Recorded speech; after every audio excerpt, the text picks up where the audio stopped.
সচ্চিদানন্দই গুরু, মুক্তি তিনিই দেন। ঠাকুর বলছেন, মানুষের কী সাধ্য অপরকে সংসার বন্ধন থেকে মুক্ত করে? যাঁর এই ভুবন মোহিনী মায়া, তিনিই সেই মায়া থেকে মুক্ত করতে পারেন।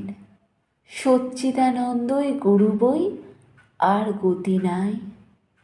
যারা ঈশ্বর লাভ করে নাই, যারা তাঁর আদেশ পায় নাই, যারা ঈশ্বরের শক্তিতে শক্তিমান হয় নাই, তাদের কি সাধ্য জীবের ভববন্ধন মোচন করে?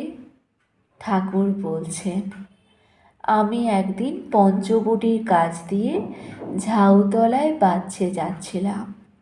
শুনতে পেলুম যে একটা কালো ব্যাঙ খুব ডাকছে। বোধ হলো সাপে ধরেছে। অনেকক্ষণ পর যখন ফিরে আসছি, তখনও দেখি ব্যাঙটা খুব ডাকছে। একবার উঁকি মেরে দেখলুম কি হয়েছে। দেখি একটা ঢোঁড়াও ব্যাঙটাকে ধরেছে। ছাড়তেও পারছে না, গিলতেও পারছে না। ব্যাঙটারও যন্ত্রণা কমছে না।